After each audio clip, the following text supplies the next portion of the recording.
Hey guys, I get asked a lot who prints my t-shirts, and I actually do it myself. And I spent a lot of time trying to figure out how to do it, affordable.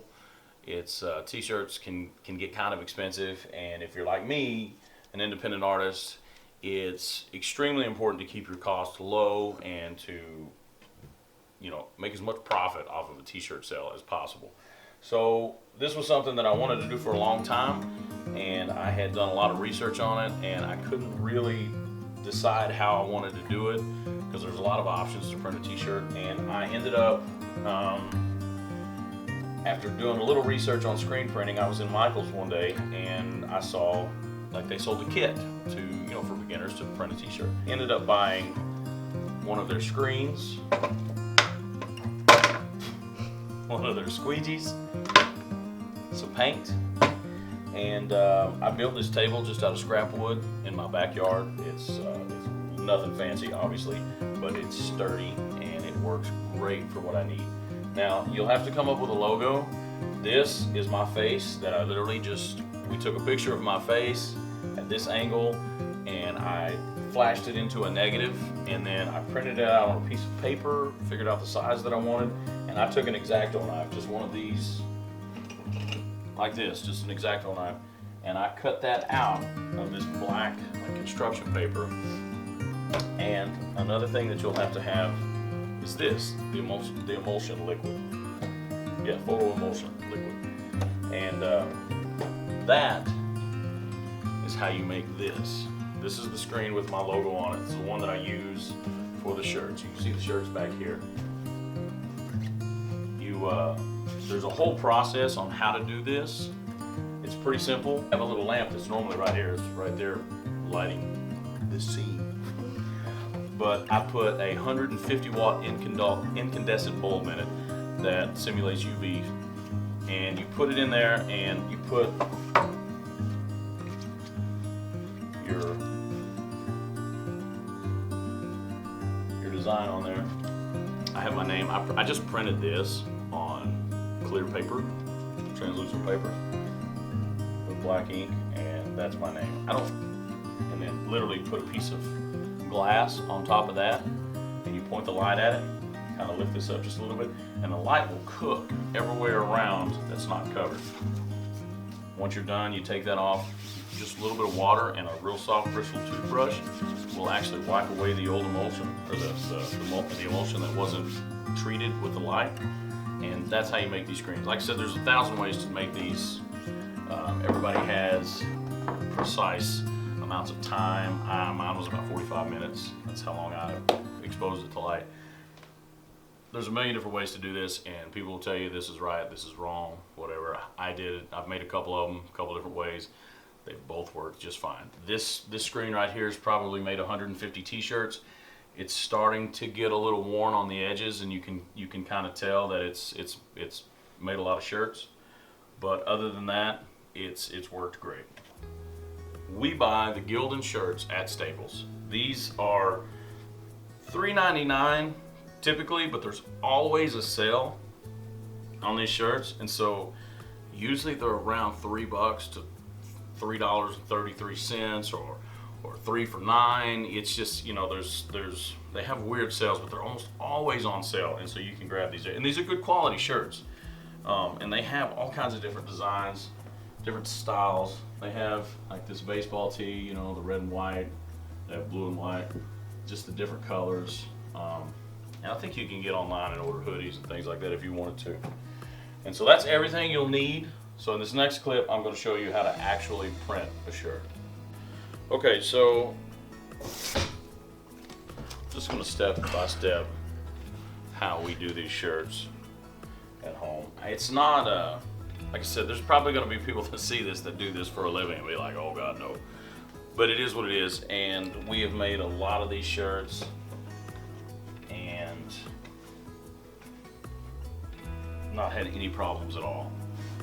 And some of the people that we've made shirts for have had them for months and have washed them multiple times, lots of times. We've got a couple that we've kind of tested and washed 5, 6, 7 times. Threw them in the dryer, high heat, and they've actually done real well. I lay the t-shirt flat on the table just like this.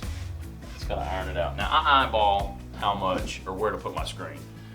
I don't take myself too serious on pretty much anything, and these t-shirts are the same way. I've printed hundreds of them.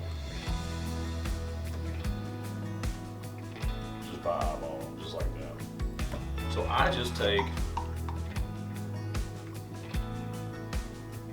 lava paint and rub it across the screen, just like that. You don't want to use a whole lot because it's messy, but at the same time, if you don't use enough, you won't coat the screen well enough, and you won't get enough ink over your design, and it won't go through. And it has to be enough. It's more important, in my opinion, to have a little too much than not have enough, because once you lay this screen down, you spread this ink and you pull this screen off the shirt, there's no going back and putting it back on it, and it's done. So if it's not perfect, it's because I sell my shirts, I can't sell a shirt that's not right. So you just put the squeegee above the ink, and with a pretty good angle, you're just going to drag and you're just going to flood the screen with the ink, just like that. And that one pull, I got quite a bit of ink, and I usually when I do this normally, I do it pretty fast, but a couple little drags just like that, and then tilt the squeegee up, and then apply a decent amount of pressure, and now you're just pushing the ink into the shirt, and that's it. Just a quick up like that. And I use a hairdryer to dry the ink. Now, that's it. That's basically it. You can dry this a little more. It's a good idea to dry it as much as possible. Just be careful not to burn the shirt. For a little while we used a heat gun, and it set the ink a little bit better, I feel like, but after I'd done a bunch of shirts, you get a little tired, you get in a hurry. I had a bad habit of burning my shirts, because you can burn a shirt with a heat gun really, really fast. But this seems to do just fine. This is just a cheap hairdryer. I bought it at Walgreens. And that's it. That's how I make these shirts. It's, like I said, it's super simple, super cheap, $5 or $6 in a shirt, depending on the size. And for a single color design, you really can't beat it if you're looking for just a band shirt. And this is a really simple design. Like I said, I made this design myself. I am not an artist by any means, so I kept it simple, but that's how I do it.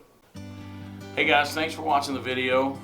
Like I said, this is the easiest way that I feel like somebody can get into screen printing and doing it at an amateur level. Like I said, if you're making t-shirts for a band, or if you just have a cool design you want to throw on a shirt, you don't want to spend a ton of money, this is the way to do it. Everything that I use to print these shirts today, I think is probably less than 50 bucks. It was super cheap and super easy, so don't be intimidated. If it's something you want to get into, I would definitely try it. The sky's the limit on what you do after this, but it gets your hands dirty, and you can figure it out from here. And that's all that I wanted to do with this shirt. If you do this for a living, if you've been printing t-shirts for 20 years and you watch this and you're like, holy crap, this is terrible advice, blah blah blah, I don't know. Maybe that video is not for you, but I've printed a lot of shirts doing this exact method.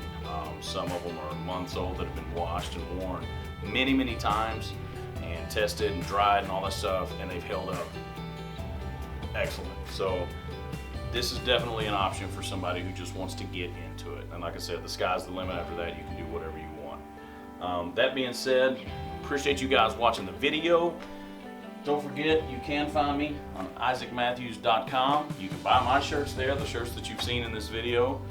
And they're $25 shipped, except for the baseball tees. They're $30 shipped. And that's it, y'all. Appreciate it.